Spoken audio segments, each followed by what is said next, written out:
আল্লাহ নবী সাহাবীদেরকে তৈরি করলেন, আল্লাহ নবী সাহাবীদেরকে প্রস্তুত করলেন। কাফেরদের সংখ্যা হলো 1,00,000। আল্লাহ নবী সাহাবীদেরকে তৈরি করলেন। ওই মুতার যুদ্ধে আল্লাহর নবী অংশগ্রহণ করেননি। আল্লাহ নবী বললেন, এই যুদ্ধের সেনাপতির দায়িত্ব পালন করবে আমার পালক পুত্র যায়েদ। তুমি কোথায়? লাব্বাইক ইয়া রাসূলুল্লাহ, হুজুর আমি যায়েদ হাজির আছি। 2 নম্বরে সেনাপতির দায়িত্ব পালন করবে। 2 নম্বরে সেনাপতির দায়িত্ব পালন করবে আমার চাচাতো ভাই জাফর বিন আবু তালেব। কোথায়? লাব্বাইক ইয়া রাসূলুল্লাহ, হুজুর আমি হাজির আছি। 3 নাম্বার সেনাপতির দায়িত্ব পালন করবে আমার সাহাবী আব্দুল্লাহ বিন রাওয়াহা। কোথায়? ইয়া রাসূলুল্লাহ, ইয়া হাবিবাল্লাহ, হুজুর আমি হাজির আছি। একটু মহব্বতে বলেন না, এই ছেলেরা জোরে বল না। এমনি রাস্তা দিয়ে যাচ্ছি, পিছন দিয়ে কেউ গুলি করলো, এ মরণ একরকম। যুদ্ধের ময়দানে মওতটা সম্পূর্ণ আলাদা রকম। কারণ প্রস্তুতি নিয়ে যেতে হয়, তৈরি হয়ে যেতে হয়। আমি আর বলুন ফিরবো না। বাবাজি, যুদ্ধের ময়দানে সেনাপতি লাগে কয়জন? একজন। আল্লাহ নবী সেনাপতি নিযুক্ত করেছেন 3 জন। তার মানে এখানে বুঝতে বাকি রইল না, ওই 3 জনের ভিতর থেকে একজন আর ফিরবে না। আল্লাহ নবী 3 সাহাবীকে ডেকে বললেন, ও আমার সাহাবীরা, তোমরা বাড়ি চলে যাও, তোমাদের আব্বা মা বিবি ছেলে মেয়েকে বিদায়ী সালাম জানিয়ে এসো, বিদায় নিয়ে এসো। বাবাজি হযরত যায়েদ রাদিয়াল্লাহু আনহু বললেন, ইয়া রাসূলুল্লাহ, ইয়া হাবিবাল্লাহ, হুজুর আপনি আমার পিতা, আমি আপনার পালক পুত্র। হুজুর আপনি আমার পিতা, হুজুর আপনি আমাকে অনুমতি দিয়েছেন। আমার আম্মা জান আয়েশা ঘরে বসে শুনেছেন, আমার তো আর যাওয়ার মতো কোনো জায়গা নাই। জাফর বিন আবি তালেব ঘরে চলে গেলেন। ঘরে গিয়ে বিবিকে সালাম দিয়ে বলেন, প্রাণের বিবি, দীর্ঘদিন একই সঙ্গে আমরা জীবন যাপন করেছি, একই সঙ্গে জীবন যাপন করেছি। বিবি, তোমার হক হয়তো ঠিক মতো আদায় করতে পারি নাই। আমার দ্বারায় তোমার যদি কোনো হক নষ্ট করে থাকি, আল্লাহর রাস্তায় আমাকে মাফ করে দিও, আমার জন্য দোয়া করো। আল্লাহ নবী আমাকে যুদ্ধের সেনাপতির দায়িত্ব দিয়েছেন, আমি যুদ্ধের ময়দানে চলে যাচ্ছি। হুজুরের স্ত্রী দোয়া করে, আল্লাহ পাক আমার স্বামীকে যুদ্ধের ময়দান থেকে গাজী বানিয়ে আমার কাছে ফিরিয়ে দেবেন। জাফর বিন আবি তালেব হাতে তলোয়ারের উল্টো পিঠটা বিবির হাতে মৃদু আঘাত করে বলে, বিবি উল্টো দোয়া করো না, উল্টো দোয়া আল্লাহর দরবারে কবুল হবে না, কারণ আমার আগেও একজন পরেও একজন, মিডিলে আমি আছি। বিবি নির্ঘাত এই যুদ্ধে আমি শহীদ হয়ে যাব, আল্লাহর রাস্তায় আমাকে বিদায় দাও। এই বলে তিনি বাড়ির থেকে বার হচ্ছেন। বিবিকে বলছে, বিবি আমার বাচ্চাগুলোকে রেখে গেলাম, আমি যে রাস্তায় জীবন দিতে যাচ্ছি ওই রাস্তায় ওদেরকে চালিও। এই বলে বাড়ির থেকে বেরিয়ে পড়েছেন। বিবি কাটা কবুতরের মতো চটপট করে বাচ্চাগুলো পিছন দিক দিয়ে আব্বা আব্বা আব্বা আব্বা বলে ডাকে। জাফর বিন আবি তালেব রাদিয়াল্লাহু আনহু একবারের জন্য পিছন দিকে ফিরে তাকালেন না। কারা কাঁদে, কারা দৌড়া।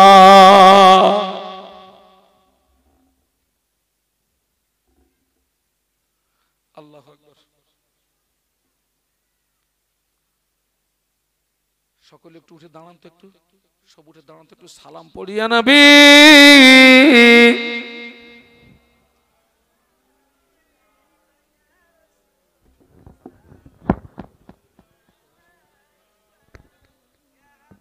আল্লাহ আল্লাহ আল্লাহ, কিতাবটা আছে? দাও দাও। আমি আপনাদের কাছে এখনো আলোচনা রাখবো। হ্যাঁ, আপনাদেরকে একটা কথা বলি, অত্যন্ত দুঃখের সঙ্গে বলছি, এখনো অনেক নারী এবং পুরুষ যারা সাবাল্লেক সাবাল্লিকা, গোসল ফরজ হওয়াটা স্বাভাবিক, অনেক নারী পুরুষ ফরজ গোসল কিভাবে করতে হয় জানে না, গোসলের ফরজ কটা তাও জানে না। চট করে একটু বলে দিই, গোসলের ফরজ হচ্ছে 3টি। কুল্লি করা, নাকের নরম মাংস পর্যন্ত পানি পৌঁছানো, সমস্ত শরীর উত্তম রূপে একবার ধৌত করা।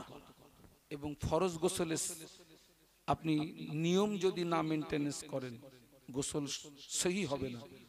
গোসল যদি সঠিক না হয়, শরীর পাক, শরীর যদি পাক না হয় নামাজ হবে না। এখনো অনেকে উজু করতে জানে না, অনেকের নামাজ পড়ার নিয়ম কানুন জানেন না।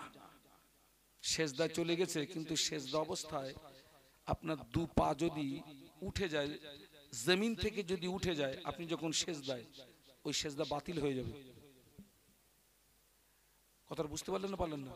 আপনি যখন সেজদায় গিয়েছেন তখন পা থাকে কোথায়?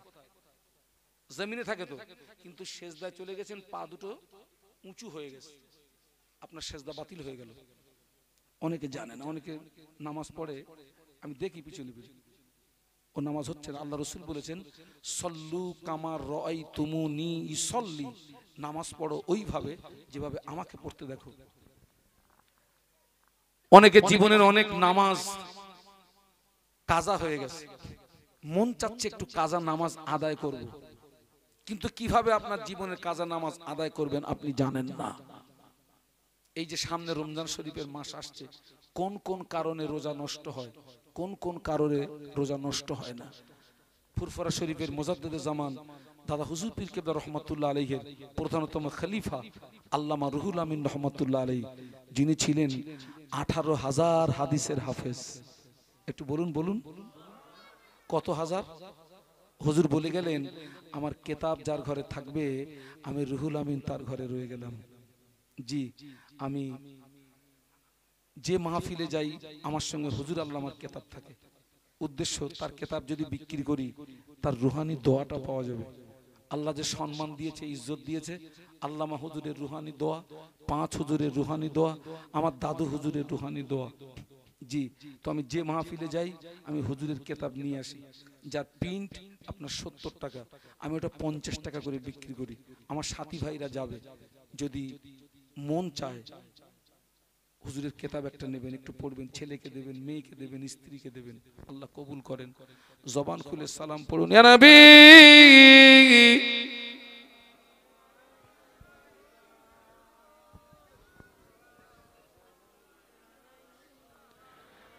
ইয়া হাবিব সালাম আলাইকা। এতগুলো মানুষ, এতগুলো মানুষ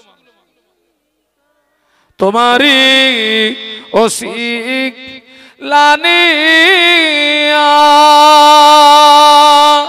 কাঁদিলেন আদাম ওহা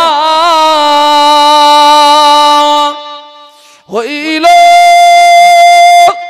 মাবুদের দয়া কবুল করিলেন দোয়া নবী।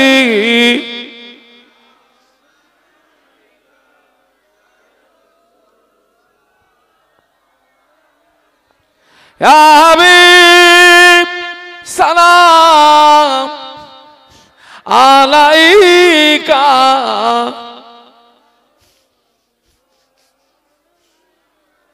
ইয়া নবী নাম প্যারা, ইয়া রাসূল নাম প্যারা, আরশে पर रब ने पुकारा सच पैगंबर है हमारा नबी।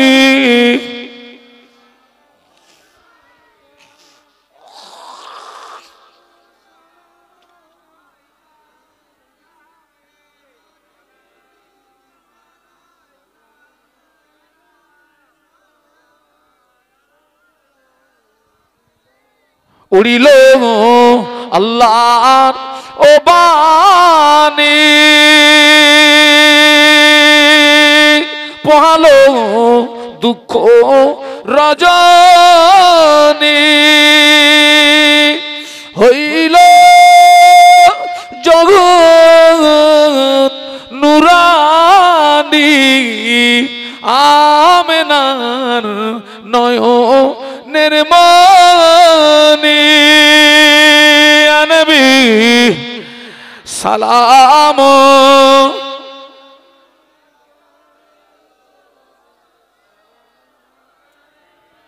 ইয়া হাবিব সালাম আলাইকা।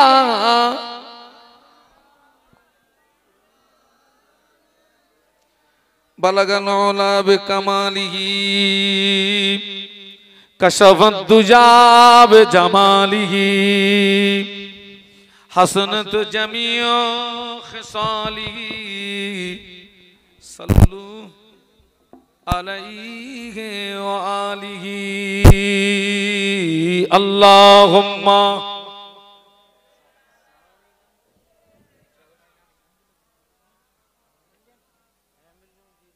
আল্লাহ।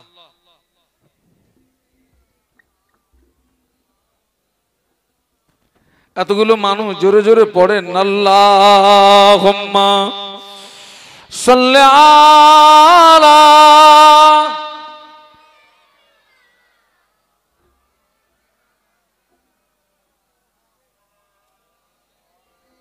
মাওলানা সাহেব কই? মাহবুল ভাই, मेरे आंखों के पुतली में जनवा मोहम्मद का,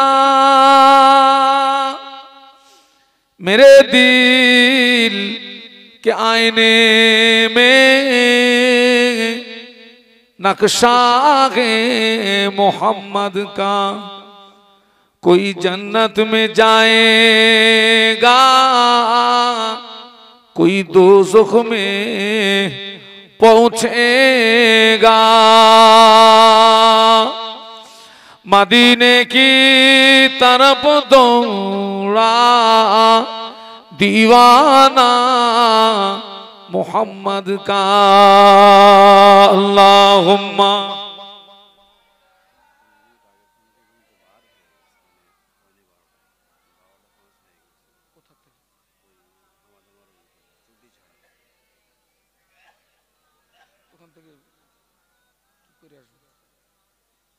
একটু কলেমার জিকির লা ইলাহা।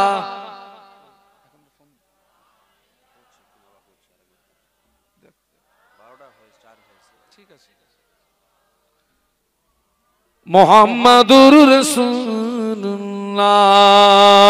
আল্লাহুম্মা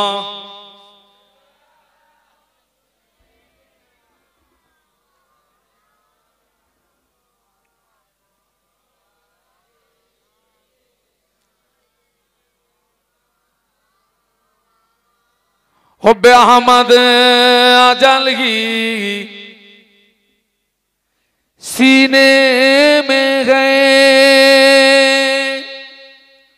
मैं गाहूं मेरा दिल मदीने में गए।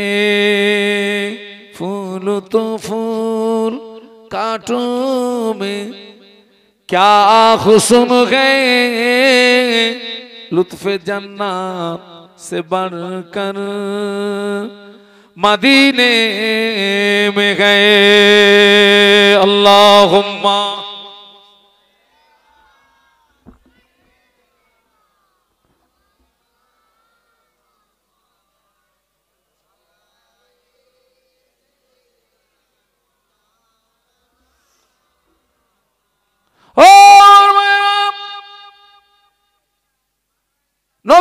নবীর সাহাবী হযরত আব্দুল্লাহ বিন রাওয়াহা রাদিয়াল্লাহু আনহু বাড়িতে চলে গেলেন। গিয়ে দেখে বিবি কোরআন তেলাওয়াত করছেন। সালাম জানিয়ে বলেন, বিবি কোরআন তেলাওয়াত একটু বন্ধ করো, আমার সালাম নাও। বিবি, আল্লাহর নবী আমাকে যুদ্ধের সেনাপতির দায়িত্ব দিয়েছেন। বিবি, তোমার সঙ্গে আমার নতুন বিবাহ হলো, তোমার হক ঠিক মতো আদায় করতে পারি নাই। তুমি এই মদিনার একজন সুন্দরী রমণী, তোমার সঙ্গে তেমন আমার কথাবার্তা হলো না। আল্লাহ নবী আমাকে যুদ্ধের সেনাপতির দায়িত্ব দিয়েছেন। বিবি, বিদায় নিতে এসেছি, আল্লাহর হস্তে আমাকে বিদায় দাও, আমার উপরে কোনো দাবি রেখো না। বিবি বলে, প্রাণের স্বামী আপনি একটু ঘরের ভিতরে আসুন, সবে আমাদের বিবাহ হলো, আমি মদিনার একজন সুন্দরী রমণী, আপনার সঙ্গে আমার বিবাহ হলো, তেমন কথাবার্তা হলো না, তেমন হাসি খুশি হলো না। প্রাণের স্বামী আপনি একটু ঘরের ভিতরে আসুন। নবী সাহাবী বলেন, বিবি ঘরের ভিতরে যাব না, ঘরের ভিতরে দেখে তোমাকে দেখলে আমার প্রেম জন্মাবে, ভালোবাসা জন্মাবে। বিবি বলেন, প্রাণের স্বামী আল্লাহর কসম করে বলছি, ঘরের ভিতরে আসুন, প্রেম নিবেদন করব না, ভালোবাসা নিবেদন করব না, আমি শুধু আপনার চেহারাটা একটু ভালো করে দেখে রাখতে চাই, যাতে করে কিয়ামতের দিন আপনাকে যেন আমি স্বামী হিসাবে চিনে নিতে পারি। নবী সাহাবী বলে, প্রাণের স্ত্রী তোমার এরাদা যদি এই হয়, তোমার এরাদা যদি এই হয়, আমি যে রাস্তায় যাচ্ছি তুমি যদি সবর ধৈর্য ইখতিয়ার করতে পারো, কিয়ামতের দিন আল্লাহ পাক তোমাকে আর আমাকে স্বামী স্ত্রী হিসাবে পরিচয় করিয়ে দেবে। আল্লাহ নবী সাহাবীরা সবাই যুদ্ধের ময়দানে রওনা হলেন। যুদ্ধের ময়দানে হযরত যায়েদ রাদিয়াল্লাহু আনহু যুদ্ধের ময়দানে নেমে কয়েকজন কাফেরকে জাহান্নামের টিকিট কেটে পাঠিয়ে দিলেন। দ্বিতীয় নম্বরে নবী সাহাবী হযরত আল্লাহ নবী সাহাবী দ্বিতীয় নম্বরে জাফর বিন আবি তালিব রাদিয়াল্লাহু আনহু এক হাতে ঝান্ডা নিয়েছেন, অপর হাতে তলোয়ার নিয়েছেন, বাম হাতে ঝান্ডা নিয়েছেন, ডান হাতে তলোয়ার নিয়েছেন। যুদ্ধের ময়দানে নেমেছে কাফেররা হযরত জাফর বিন আবি তালিব রাদিয়াল্লাহু আনহুর বাম হাতে আঘাত করলো, বাম হাতটা কেটে গেল। এবারে বাবাজি নবীর সাহাবী ডান হাতে তলোয়ার চালায়, ডান হাতে আঘাত করলো, ডান হাতটাও কেটে গেল। নবীর সাহাবী দুটো কাটা হাত দিয়ে ইসলামের পতাকা বুকের ভিতরে জড়িয়ে ধরে পাশের সাহাবীকে ডেকে বলেন, ও রাসূলুল্লাহর সাহাবী, আল্লাহ নবীকে আমার বিদায়ী সালাম জানিয়ে দেবেন, আল্লাহ নবীকে আমার আখিরি সালাম জানিয়ে দেবেন, আর নবীকে জানিয়ে দেবেন আমার নিঃশ্বাস জারি থাকতে আমি ইসলামের পতাকা মাটিতে পড়তে দেই নাই। আমার মনে হচ্ছে আমি এখন শহীদ হয়ে যাব, কেননা আমার নাকের ভিতরে আমি আল্লাহর জান্নাতের সুঘ্রাণ পেতেছি। আমার ভাইরা, নবীর সাহাবী শহীদ হয়ে গেলেন, নবীর সাহাবী শহীদ হয়ে গেলেন। দুইজন সাহাবী বলেন, আমরা দূরে তাকিয়ে দেখি ইসলামের পতাকা উঠছে। আমরা চিন্তা করলাম আমাদের যাওয়ার আগে কে ইসলামের পতাকা ধারণ করলো। আমরা কাছাকাছি গিয়ে দেখি হযরত জাফর বিন আবি তালেবের, হযরত জাফর রাদিয়াল্লাহু আনহুর ডান হাত কাটা, বাম হাত কাটা, ডান হাত কাটা, বাম হাত কাটা, দুটো পা কাটা, হাত কাটা, পা কাটা, কল্লা বডি থেকে আলাদা হয়ে কল্লা একদিকে, বডি আর একদিকে। নবীর সাহাবী দাঁত দিয়ে ইসলামের পতাকা কামড়িয়ে ধরে উঁচু করে রেখেছে। আরো জোরে বলুন।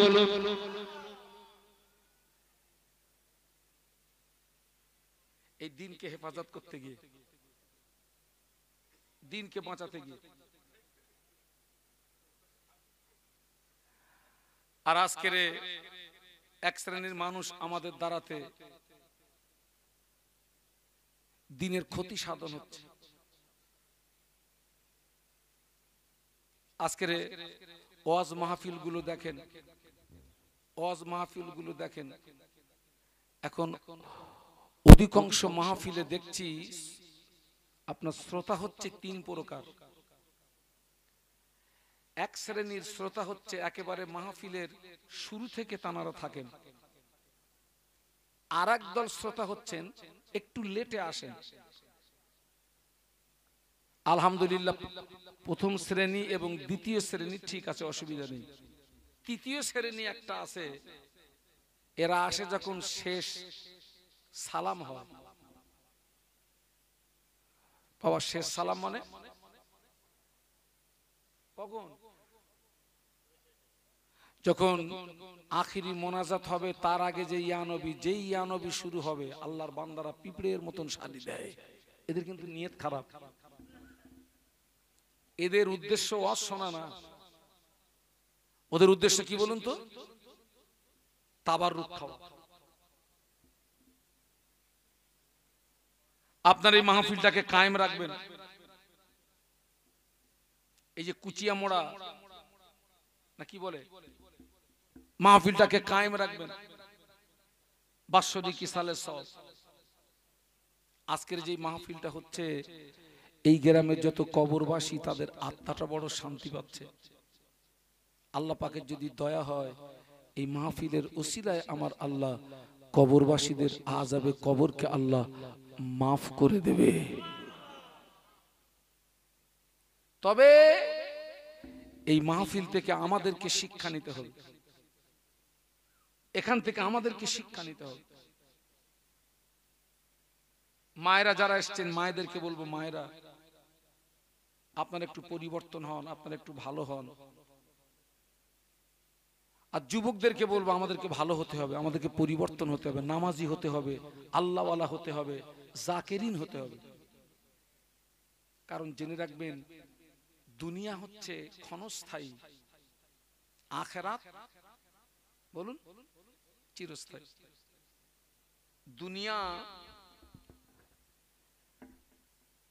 দুনিয়া হচ্ছে একটি ওয়েটিং রুম।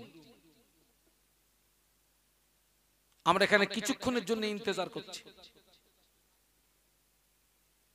আজরাইল সালাম আসলে, মৌতের ডাক আসলে আমাদেরকে চলে যেতে হবে। আজকে দেখুন, আমরা এই দুনিয়ার পিছনে ছুটতে গিয়ে, দুনিয়া করতে গিয়ে আমরা কিন্তু অধিকাংশ মানুষ আল্লাহ ভুলে গেছি, নবী ভুলে গেছি, কবর ভুলে গেছি, হাসর ভুলে গেছি, মিজান ভুলে গেছি, সিরাত ভুলে গেছি।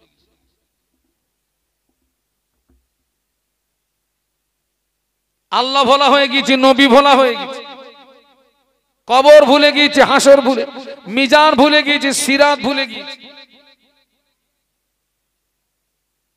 আল্লাহ পাক আমাদেরকে হেদায়েত দান করুন, আল্লাহুম্মা আমিন। বেঁচে থাকাটা মিথ্যা, মরে যাওয়াটা সত্য। বেঁচে থাকাটা মিথ্যা, মরে যাওয়াটা সত্য। আজকের আমরা আমাদের বিবি বাল বাচ্চার মুখে অতিরিক্ত হাসি ফোটাতে গিয়ে আমরা কিন্তু অন্যায়ের সঙ্গে যুক্ত হয়ে যাচ্ছি। স্ত্রীর হক আদায় করতে হবে, ছেলের হক আদায় করতে হবে, মেয়ের হক আদায় করতে হবে, পাড়াপতি স্ত্রীর হক, ছেলের হক, মেয়ের হক আদায় করতে হবে। তবে জানবেন, আপনার স্ত্রী, আপনার ছেলে, আপনার মেয়ে কিয়ামতের ময়দানে এরা কেউ আপনার কোনো উপকারে, বলুন বলুন, ইয়াউমা লা ইয়ানফাউ মালু ওয়ালা বানুন, কিয়ামতের ময়দানে আপনার আমার সন্তান সন্ততি, মাল সম্পদ কিছুই উপকারে আসবে না। ইল্লা মান আতাল্লাহ বিকলবিন সালিম, যে ব্যক্তি নীরব অন্তর নিয়ে আল্লাহ পাকের দরবারে হাজির হতে পারবে, সেই ব্যক্তি সফল হবে। সেই ব্যক্তি সফল হবে। আমার ছেলেরা, জওয়ানেরা, যুবকেরা সবাই 5 ওয়াক্ত নামাজ পড়বেন, সাপ্তাহিক জুমার নামাজ পড়বেন। তবে জুমার নামাজ পড়বেন, খবরদার যেন শুধু 2 রাকাত ফরজ পড়ে চলে যাবেন না। এখন তো অধিকাংশ মসজিদে দেখছি বাবা, আপনার জুমার দিন ওই 2 রাকাত ফরজ হওয়ার পরে পুরো আপনার মসজিদে 4-এর 3 ভাগ কি হয়ে যাচ্ছে বলুন? এই রোগ প্রত্যেকটা মসজিদে এসছে। আমরা যদি একটু পিছিয়ে যাই, 10 বছর 15 বছর যদি পিছিয়ে যাই, এই 10 বছর 15 বছর আগে এই রোগ ছিল বাবা? বলুন বলুন না। 10 বছর আগে তো এই রোগ ছিল না, 15 বছর আগে তো এই রোগ ছিল না। এখন সব নতুন নতুন দেখছি অনেক অনেক রোগ দেখা দিচ্ছে। এগুলো আমাদের ভুল হচ্ছে, এগুলো আমাদের অন্যায় হচ্ছে। কোন বক্তা কি বলল ওদিকে দেখবেন না।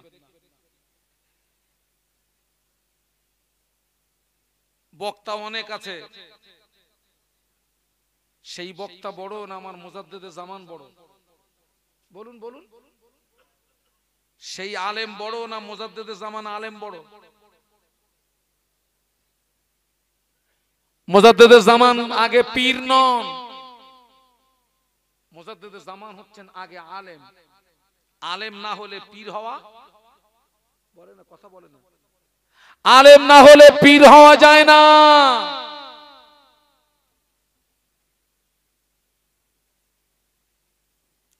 আপনার কাছে যদি শরীয়তের আলো না থাকে, আপনাকে অন্ধকারে ছেড়ে দিলে আপনি গাড্ডায় পড়ে মরবেন।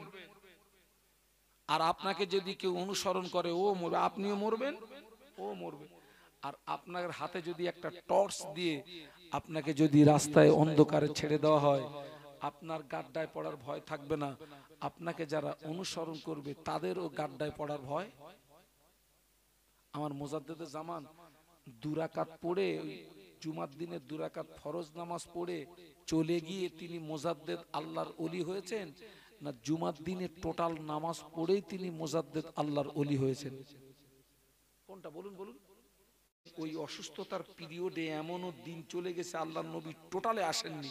ওই আবু বকর সিদ্দিক রাদিয়াল্লাহু আনহুর ইমামতিতে নামাজ হচ্ছে মদিনার মসজিদ আর বিশ্বনবীর হুজরা শরীফ কি পাশাপাশি পাশাপাশি পাশাপাশি। যেই মসজিদে আবু বকর হুজুরের ইমামতিতে নামাজ শুরু হয়েছে, আল্লাহর নবী এত অসুস্থ, মাথা উঁচু করার ক্ষমতা নেই। আমাদের আম্মা জানকে ডাকলেন, ও বিবি আয়েশা সিদ্দিকা রাদিয়াল্লাহু তাআলা আনহা, আমার মাথাটাকে একটু উঁচু করে ধরো। আয়েশা, আমার মাথাটাকে একটু উঁচু করে ধরো। আম্মা জান, আল্লাহ নবীর মাথা মোবারকটাকে উঁচু করে ধরলেন। ঘরের পর্দাটাকে সরিয়ে দেওয়া হলো। ঘরের পর্দাটা যখনই সরিয়ে দেওয়া হলো, মদিনার মসজিদে নববী শরীফ, আল্লাহ নবীর হুজরা শরীফ তখন ওপেন হয়ে গেছে। বুঝতে পারেননি কথা? ঘরের পর্দাটা যখন সরিয়ে দিয়েছেন, মসজিদ আর নবীর হুজরা তখন কি হয়ে গেছে? ওপেন হয়ে গেছে। আল্লাহ নবী সাহাবীদের নামাজের দিকে তাকিয়ে আল্লাহ নবীর নূরের বদন দিয়ে দাদা দাদা দাদা দাদা দাদা দাদা দাদা করে পানি গড়িয়ে যায়। আম্মা জান আয়েশা সিদ্দিকা রাদিয়াল্লাহু তাআলা আনহা আল্লাহ নবীর নূরের বদনের দিকে চেয়ে বলেছিলেন, ইয়া রাসূলুল্লাহ হাবিবাল্লাহ, মা ইউবকিকা, কোন দুঃখে আপনি কাঁদছেন, কোন কষ্টে আপনি কাঁদছেন? আল্লাহ নবী বললেন, আয়েশা, আজকের কান্নাটা আমার দুঃখের কান্না নয়, আজকের কান্নাটা আমার বেদনার কান্না নয়। ও বিবি আয়েশা, আমি রাসূলুল্লাহ আজকের মসজিদে নাই, আমার সাহাবীরা যেভাবে নামাজ আদায় করছে, এই নামাজকে প্রতিষ্ঠিত করতে গিয়ে মক্কার কাফেররা আমার মাথায় পচা উটের বুড়ি চাপিয়ে ওরা আমাকে মারার চেষ্টা করেছিল। এই নামাজকে প্রতিষ্ঠিত করতে গিয়ে মক্কার কাফেররা আমার গলায় দড়ির ফাঁসি পরিয়ে টানাটানি করেছিল। এই নামাজকে প্রতিষ্ঠিত করতে গিয়ে তায়েফের মাটিতে আমাকে রক্ত দিতে হয়েছিল। এই নামাজকে প্রতিষ্ঠিত করতে গিয়ে আমার তান্নার শহীদ হলো। ও বিবি আয়েশা, আমি রাসূলুল্লাহ আজকের মসজিদে নাই, আমার সাহাবীরা যেভাবে নামাজ আদায় করছে, ভবিষ্যতের একটা ছবি আমার সামনে ফুটে উঠলো। আমি রাসূলুল্লাহ একদিন পৃথিবীর জমিনে থাকবো না, আমার সাহাবীরা এইভাবে নামাজ আদায় করবে, আমার উম্মতেরা এইভাবে নামাজ আদায় করবে।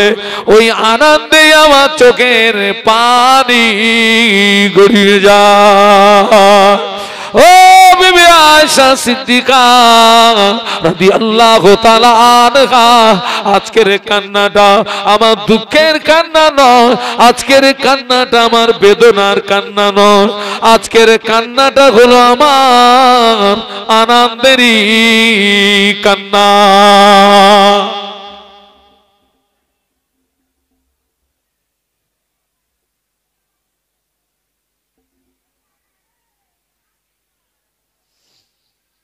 তিনটে দায়িত্বের কথা বলেছিলাম, মনে আছে? নাম্বার 1 কি বলেছিলাম বলুন তো? তিনটে দায়িত্বের কথা বলেছিলাম না, আপনারা কিন্তু ভুলে গেছেন যে আমি আপনাদেরকে তিনটে দায়িত্বের কথা বলবো। নাম্বার 1, 2, 3 বলেছিলাম। নাম্বার 1 কি বলেছিলাম?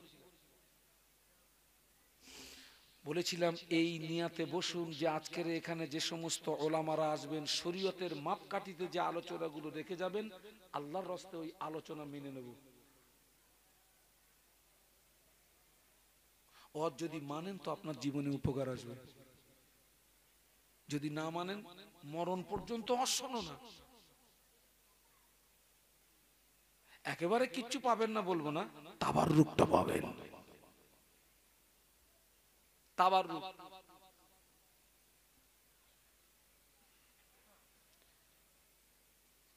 আজকের অবস্থা দেখুন তো, সমাজের হাল হকিকত দেখুন তো। আমি এই হক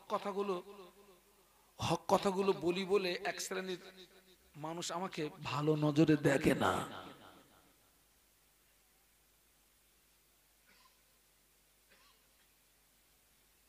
সমাজে অনেক মুসলমান আছে সারা জীবন শোনার পরেও বছরে 2 দিনের বেশি নামাজ পড়ে না।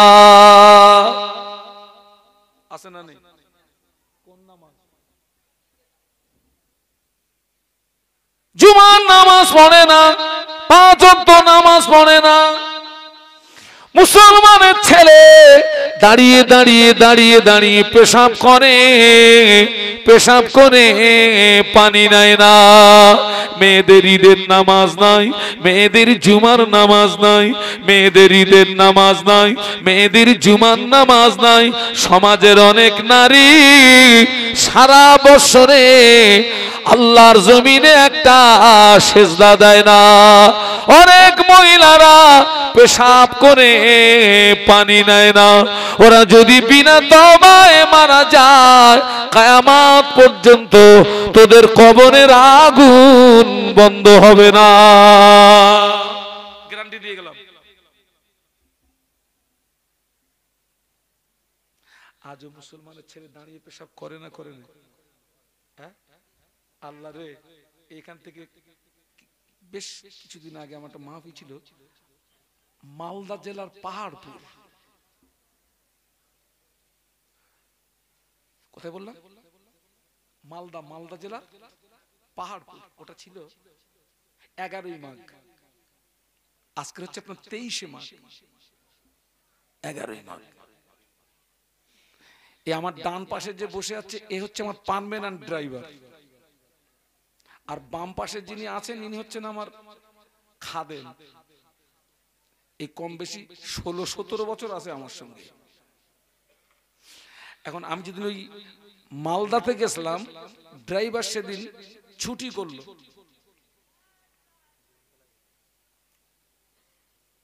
ড্রাইভারের বাড়ি হচ্ছে আপনার জীবনতলা, ওই যে আমাদের খুব আপনার মহব্বতের মানুষ শওকাত মোল্লা সাহেবের এরিয়ার ছেলে, আপনার নাম শুনেছেন না? তো আমি অন্য একটা ড্রাইভার নিয়ে গেলাম, লং রাস্তা। যাওয়ার সময় আমার সময় লাগলো 9 ঘন্টা, আর আসার সময় লাগলো 5.5 ঘন্টা। ওখানে গেছি, বলছে হুজুর আপনাকে 3-4 বছর খোঁজ দিয়েছি হুজুর, কিন্তু পাচ্ছি না। আজকে যেহেতু পেয়ে গেছি হুজুর, 4 ঘন্টা। আমি বললাম ওটা কি ভালোবাসা হলো? হুজুর মরে যায়, যাক হজ করো। হুজুরকে এত ভালোবাসে, হুজুরের ইন্তেকালের পরে হুজুরের কবর জিয়ারত করছে। হুজুর ওঠেন, হজ করবেন না? তো যে ড্রাইভারকে নিয়ে গেলাম, দুরন্ত গাড়ি চালায়, ছেলেটা মুসলিম ছেলে।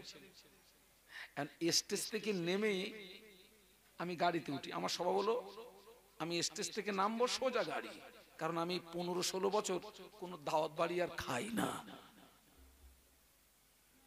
যত রাত হোক বাড়ি গিয়ে খাবো, আর খুব মুসিবতে পড়লে বাড়ি থেকে ভাত রান্না করে আনি। কারণ ডাক্তার আমাদেরকে বলছে হুজুর রিস আর খাবেন না হুজুর।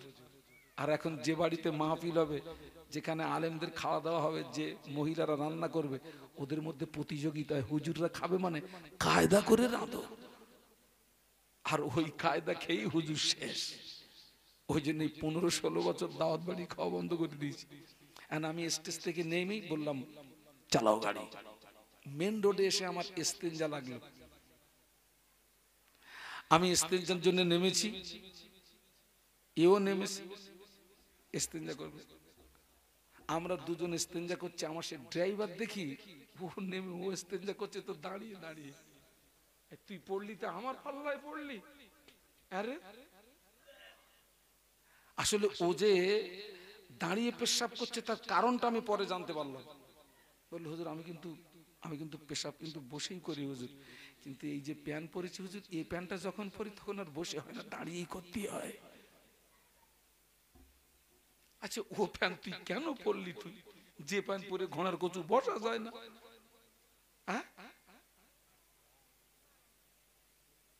আজকের আমার মাদ্রাসার ইসালে সব, আগামী কাল এবং পরশু আমার মাদ্রাসার ইসালে সব। আমি খুব খুব প্রেশানির মধ্যে, মানে আজকের ওয়াজ করার মতন মন মানসিকতা আমার নেই। আমি ওই প্রথম জলসাটাকে বারণ করেছিলাম, ভাই আমি আর যাবো না, আমি আর পাচ্ছি না। বলতে হুজুর না আসতে হবে, আবার গেলাম সেখানে। যাই হোক, মাদ্রাসার জন্য ইসলামের সবের জন্য বাজার করতে গেছি, একটা দোকানে বেঞ্চিতে বসে আছি, আমার পাশে একটা ছেলে, খুব দেখতে সুন্দর, কত সুন্দর ছেলে, কিন্তু দেখলাম কি একটা প্যান্ট পরেছে ভাই, এই জায়গাটায় এতটা ছেঁড়া, এখানে ছেঁড়া এখানে ছেঁড়া। তাই বললাম এর কি ফেটে টেটে গেল নাকি? তাই ওকে জি বাবা, বলছে হুজুর এটা একটা এরপরে হয়তো দেখবে এমন প্যান উঠেছে পুরো পিছনের দরজা ফাঁকা, বলবে হুজুর এও একটা স্টাইল। কত স্টাইল দিবি আর, কত স্টাইল দিবি?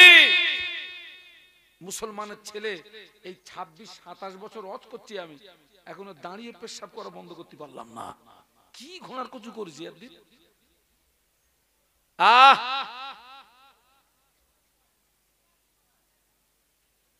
শুধু দুটো ঈদের নামাজ পড়ে, জুমার নামাজ পড়ে না, 5 ওয়াক্ত নামাজ পড়ে না, মেয়েদের ঈদের নামাজ নাই, মেয়েদের জুমার নামাজ নাই। সমাজে অনেক নারী সারা বছরে আল্লাহর জমিনে একটা সেজদা দেয় না। বাস্তব বলছি না বাস্তব বলছি?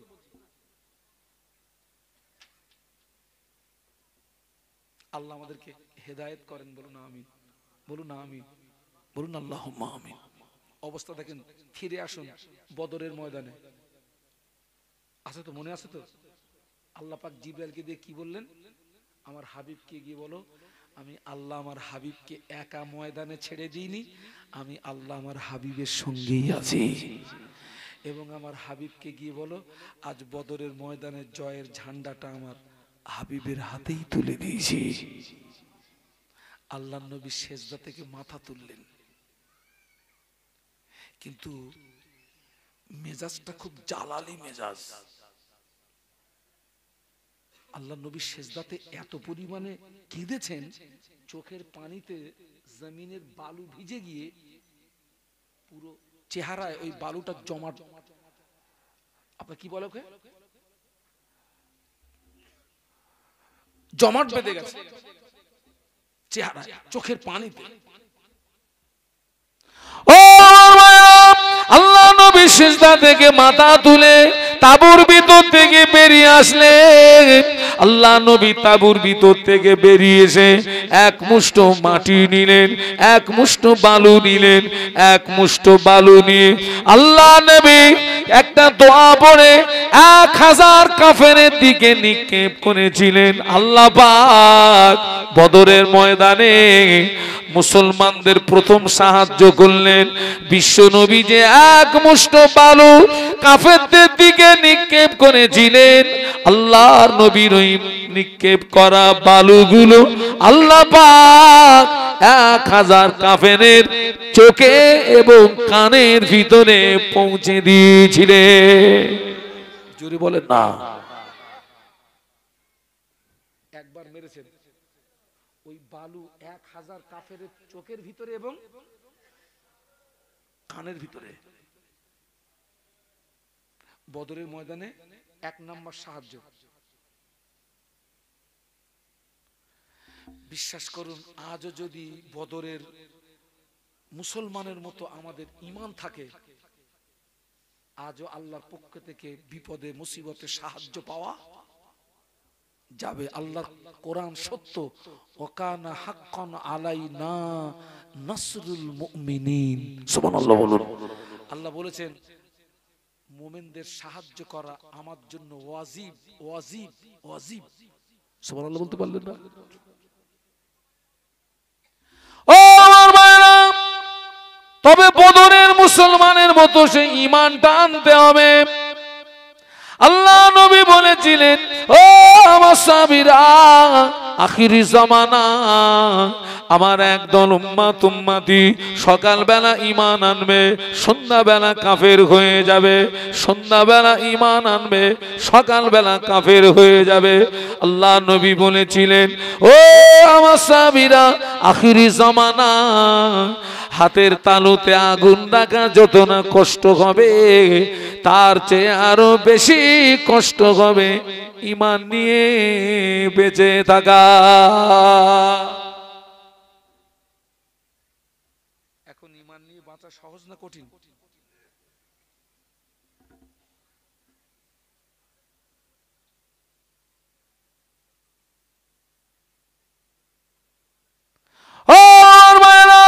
এখান থেকে 20 বছর 25 বছর আগে অধিকাংশ মসজিদ ছিল কাঁচা, মুসল্লিদের ঈমান ছিল পাকা। 20 বছর 25 বছর 30 বছর আগে অধিকাংশ মসজিদ ছিল কাঁচা, মুসল্লিদের ঈমান ছিল পাকা। আর এখন অধিকাংশ মসজিদ শান শওকাত হয়ে গিয়েছে, কিন্তু অধিকাংশ মুসল্লিদের ঈমান দুর্বল, দুর্বল।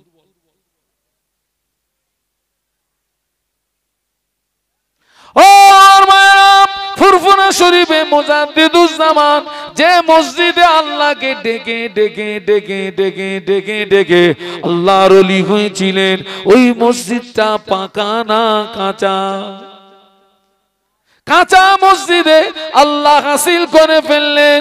কাঁচা মসজিদে আল্লাহকে ডেকে ডেকে ডেকে ডেকে মুজাদ্দিদিয়াতের লাকাব পেয়ে গেলেন, মুজাদ্দিদিয়াতের লাকাব পেয়ে গেলেন।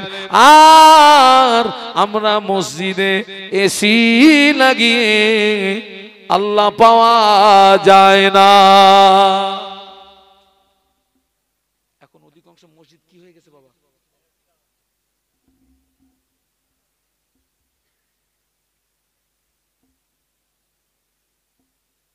ইমান যদি ঠিক থাকে, নামাজের দাম আছে, রোজার দাম আছে, হজের দাম আছে, দান খয়রাতের দাম আছে।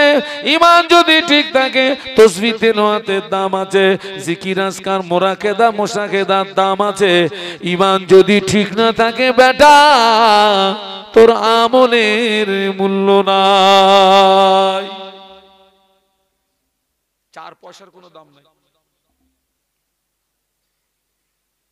বদরের ময়দানে আল্লাহ পাক মুসলমানদের 2 নাম্বার সাহায্য করলেন। ওই বদরের ময়দানে আল্লাহ পাক 5000 ফেরেশতা নাজিল করেছিলেন। জোরে বলতে পারলেন না? একটু মহব্বতে বলতে পারলেন না? তাকবীর দেন তো, নারায়ে তাকবীর। জোরে বলুন তো, নারায়ে তাকবীর। ক হাজার 5000 ফেরেশতা আল্লাহ নাজিল করেছিলেন। যে পাহাড়টাতে ওই 5000 ফেরেশতা নেমেছিল, পাহাড়টা ছিল বালির পাহাড়। আল্লাহ আমাকে দেখালেন, আমি বদরে গেছিলাম, তখন রাত হয়ে গেছে। সেই পাহাড়টা দেখলাম, টোটাল পাহাড়টা বালুর পাহাড়। আমার সঙ্গে আমার ছেলে ছিল, আমার মেয়ে ছিল, আমার স্ত্রী ছিল। আমি ওদেরকে বললাম, নয়ন ভরে দেখে নে, আজ জীবনে আসতে পারবো গ্যারান্টি নেই। আল্লাহ পাক তৌফিক দিয়েছেন, নয়ন ভরে দেখে নে।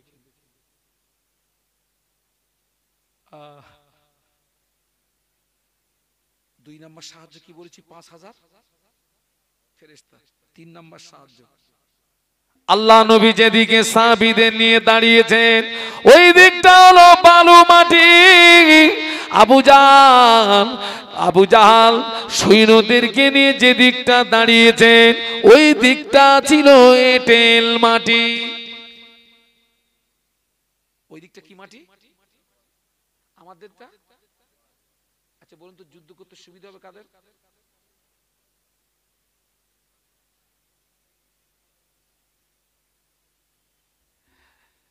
যারা বালুতে দাঁড়িয়ে আছেন এনাদের যুদ্ধ করতে সুবিধা হবে না যারা এঁটেলে দাঁড়িয়ে আছে? না, যারা বালিতে দাঁড়িয়ে আছে ওদের যুদ্ধ করতে অসুবিধা হবে। কারণ বালুতে পা কি হয়? দেবে যায়, দেবে যায়, দেবে যায়। সোয়ারিদের পা গুলো কি হবে? দেবে যাবে। আর এঁটেল মাটি মানে টাইট, তো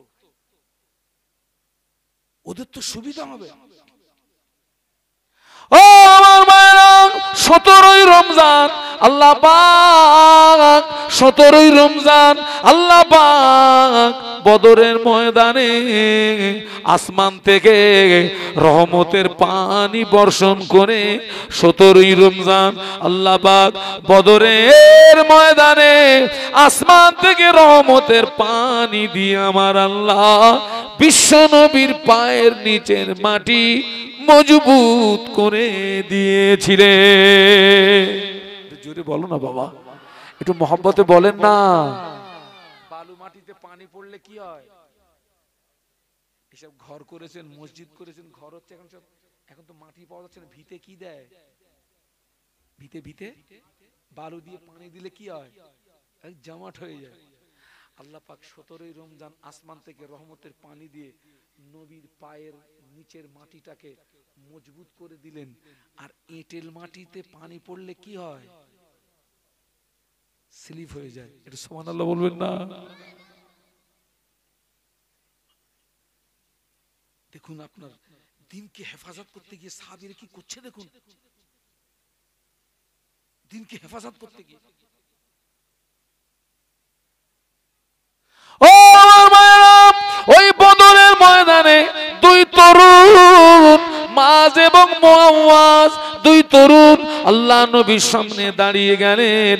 আল্লাহ নবীকে সালাম দিলেন, আসসালামু আলাইকা ইয়া রাসূলুল্লাহ হাবিবাল্লাহ। হুজুর আমাদের সামনে দিয়ে আমাদের বাপ চাচারা সব যুদ্ধের ময়দানে চলে গেল, হুজুর আমাদের যাওয়া হলো না। হুজুর আপনি আমাদের অনুমতি দিন, আমরা যুদ্ধে যাব, আমরা শহীদ হব, আমরা যুদ্ধে যাব, আমরা শহীদ হব। আল্লাহ নবী বললেন, কি করে তোমাদের অনুমতি দিই? আল্লাহ নবী যুদ্ধে পারমিশন যাদেরকে দিতেন দুটো বিষয় দেখতেন, একটা বয়স দেখতেন, দ্বিতীয়টি হাইট দেখতেন। যাদের যুদ্ধে পারমিশন দিতেন আল্লাহ নবী দুটো বিষয় দেখতেন। কি কি দেখতেন? একটা বয়স আর একটা হাইট। কোন সাহাবী দেখা গেছে হাইটে শর্ট হয়ে যাচ্ছে। হাদিস শরীফ এসছে ওই সাহাবীরা পায়ের আঙ্গুলের উপরে ভর করে পায়ের গুড়মুড়িটাকে উঁচু করে হাইটটাকে বাড়িয়ে দিয়েছেন যাতে যুদ্ধের পারমিশনটা পেয়ে যাই। একটু জোরে বলুন, একটু জোরে বলেন না। আমরা হলে কি করতাম? যত পা নিচু করা যায়, আল্লাহর নবী যেন বলে ওদিকে না, বাড়ি যা। ও আমার ভাইয়া, দুই তরুণ আল্লাহ নবীর সামনে দাঁড়িয়ে গেলেন, আসসালামু আলাইকা ইয়া রাসূলুল্লাহ, আসসালামু আলাইকা আসসালামু আলাইকা ইয়া রাসূলুল্লাহ, আসসালামু আলাইকা হাবিবাল্লাহ। আপনি আমাদের অনুমতি দিন, আমরা যুদ্ধে যাব, শহীদ হব, আমরা যুদ্ধে যাব, শহীদ হব। আল্লাহ নবী বললেন, কি করে তোমাদের অনুমতি দিই? তোমাদের বয়সটা বড় কাঁচা। দুই তরুণ কেঁদে জারে জার, ইয়া রাসূলুল্লাহ হুজুর আপনি আমাদের অনুমতি দেন, আমরা যুদ্ধে যাব, শহীদ হব। আল্লাহ নবী বললেন, বেশ, তোমরা দুজনে কুস্তি লড়ো, যে জিতে যাবে পারমিশন পেয়ে যাবে, যে জিতে যাবে পারমিশন পেয়ে যাবে। হযরত মাস বড়, মুআওয়াজ ছোট। হযরত মাস বড়, মুআওয়াজ ছোট। মুআওয়াজ মাঝের কানে কানে বলে, ভাই তুই তো আমাকে এক ধাক্কায় ফেলে দিবি ভাই। ভাই আল্লাহর নামের কসম করে বলছি ভাই, দ্বিতীয়বার আমি যখন তোকে ধরবো ইচ্ছা করে পড়ে যাবি, তা না হলে আমি যুদ্ধের পারমিশন পাবো না। আল্লাহ নবী দুই তরুণের মনের ভাব বুঝতে পেরে আল্লাহ নবী দুই তরুণকে যুদ্ধের অনুমতি দিয়ে দিলেন। একটু জোরে বলেন না।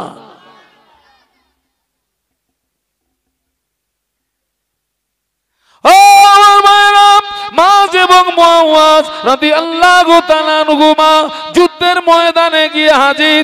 আল্লাহ নবী সাহাবী আব্দুর রহমান ইবনে আওফ রাদিয়াল্লাহু আনহু দুই তরুণকে দেখে আশ্চর্য হয়ে গেলেন, দুই তরুণকে দেখে অবাক হয়ে গেলেন। বিশাল এই যুদ্ধে দুই তরুণ কেন? উনি অবাক হয়ে গেলেন, আশ্চর্য হয়ে গেলেন। ওই তরুণ দুটো গুটি গুটি পায় আব্দুর রহমান ইবনে আওফ রাদিয়াল্লাহু আনহুর নিকটে গিয়ে সালাম দিয়ে বলেছিলেন, চাচা যান, ও চাচা যান, চাচা যান, চাচা যান, আমরা মদিনার আনসারের ছেলে। ও চাচা যান, আমরা শুনেছি মক্কাতে আবু জাহাল নবীকে সবচেয়ে বেশি কষ্ট দিয়েছে। ও চাচা যান, এই যুদ্ধের ময়দানে আবু জাহাল কোনটা আমাদেরকে একটু দেখিয়ে দেন চাচা যান। আমরা বাড়ি থেকে নিয়াত করে এসেছি, হয় আবু জাহালকে মারবো, তা না হলে নিজেরা মরবো, হয় আবু জাহালকে মারবো, তা না হলে নিজেরা মরবো, যুদ্ধের ময়দান ছেড়ে পালাবো না। জোরে বলতে পারলেন না? জোরে বলতে পারলেন না? শয়তানটা কোনটা দেখিয়ে দেন তো চাচা। আল্লাহ নবীকে সবচেয়ে বেশি কষ্ট দিয়েছে কে? ওই শয়তান। বদরের ময়দানে যে কাফেররা নিহত হয়েছিল সব কটারে এক জায়গায় দিয়ে মাটি চাপা দেওয়া হলো। আমরা যখন বদরে গেলাম আমাদের সঙ্গে তো অনেক মানুষ, সবাই গিয়ে খুঁজছে সে শয়তান কোথায়। শয়তান মানে আবু জেহেল ওরে যেখানে পুঁতে দেওয়া আছে জায়গাটা এতটা উঁচু করে পাঁচিল মতন দেওয়া আছে। সাথীরা বলতেছে হুজুর আপনি যদি একটা অনুমতি দেন, শয়তান যেহেতু পেয়ে গেছে একটা কাজ করবো আজ। কি অনুমতি? বলছে হুজুর একটু অনুমতি দিলে ওর কবরে মুতে দেবো। ওর জন্য আবার অনুমতি লাগে, যা করবি করে দে। তো দেখলাম বলার সঙ্গে সঙ্গে 3-4 জন বসে গেল, একটু কায়দা করে দে, ওর যেটা পাওনা সেটা দিয়ে দে ওকে। টোটাল মক্কা শরীফে আবু জাহালের ঘর সব কি পেশাব ঘর, আর হাজিরা যায় করে খেদমত করে বাড়ি আসে। ও মাঝ এবং মুআজ রাদিয়াল্লাহু তাআলা আনহুমা বললেন, ও চাচা যান, চাচা যান, চাচা যান, চাচা যান, চাচা যান, আবু জাহল যুদ্ধের ময়দানে কোনটা আমাদেরকে একটু দেখিয়ে দেন। আমরা নিয়াত করে এসেছি, হয় ওকে মারবো, তা না হলে নিজেরা জীবন দেবো, যুদ্ধের ময়দান ছেড়ে পালাবো না। আব্দুর রহমান ইবনে আওফ বলেন, আমি দূরে তাকিয়ে দেখি আবু জাহাল দাঁড়িয়ে, আমি দেখিয়ে দিলাম ওই যে দূরে আবু জাহাল। বলার সঙ্গে সঙ্গে দুই জওয়ান, দুই তরুণ সিংহের মতো গর্জন করে ছুটে গিয়ে আবু জাহলকে ঘিরে ফেলেছে। আবু জাহলকে ঘিরে ফেলে দুই তরুণ তলোয়ার চালায়, আবু জাহালও পাল্টা তলোয়ার চালায়, দুই তরুণ তলোয়ার চালায়, আবু জাহালও পাল্টা তলোয়ার চালায়। এমন অবস্থায় আবু জাহাল হযরত মুআজ রাদিয়াল্লাহু আনহুর বাম হাতে আঘাত করেছে, বাম হাতটা কেটে গিয়ে বগলের চামড়ার সঙ্গে হাতটা ঝুলে গিয়েছে। হযরত মুআজ ডান হাত দিয়ে তলোয়ার চালাচ্ছেন। আব্দুর রহমান ইবনে আওফ বলেন, আমি দেখতে পেলাম হযরত মুআজ ডান হাত দিয়ে তলোয়ার চালায় ঠিকই, কিন্তু বাম হাতটা কাটা হাত, ঝোলা হাত সামনে ডিস্টার্ব করছে। আমি দেখতে পেলাম হযরত মুআজ নিজের কাটা হাতটাকে পায়ের নিচে চাপ দিয়ে আল্লাহু আকবার বলে একটা হুঙ্কার দিয়ে নিজের কাটা হাতটাকে একটা হ্যাচকা মেরে ছিঁড়ে ফেলে দিয়ে ডান হাতের তলোয়ার দিয়ে আবু জাহলকে জাহান্নামের টিকিট কেটে পাঠিয়ে দিয়েছে।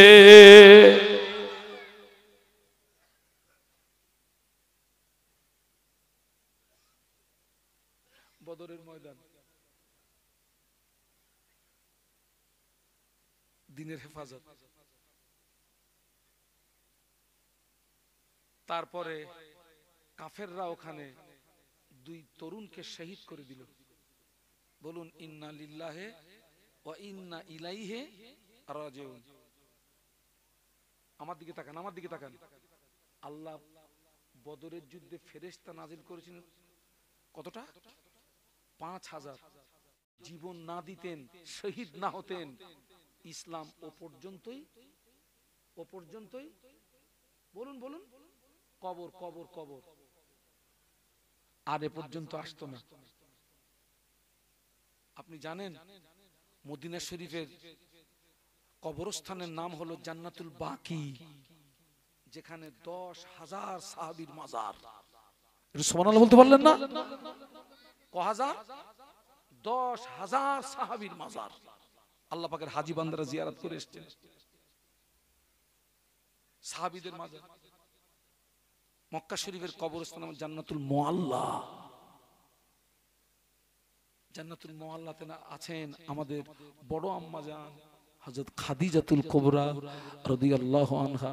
আমি যখন বদরের ময়দানে শহাদায়ে বদর হুজুরদের মাজার জিয়ারত করতে গেলাম, আমার যেন মনে হচ্ছিল হুজুরদের কবরের ভিতর থেকে আল্লাহর জান্নাতের খুশবু বার হচ্ছে। জোরে বলতে পারলেন না? মহব্বতে বলতে পারলেন না? আম্মা জান খাদিজাতুল কুবরা রাদিয়াল্লাহু আনহার মাজার যখন জিয়ারত করতে গিয়েছি, আমার যেন মনে হচ্ছিল আম্মা জান খাদিজা রাদিয়াল্লাহু আনহার কবরে আল্লাহর আসমান থেকে রহমত এবং বরকত নাজিল হচ্ছে।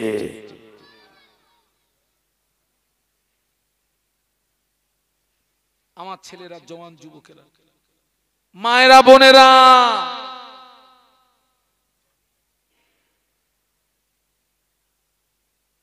ও আমার ভাইরা, আর একটা যুদ্ধ দেখুন। ওই যুদ্ধটার নাম হলো মুতার যুদ্ধ। কি যুদ্ধ? কি হবে? আল্লাহ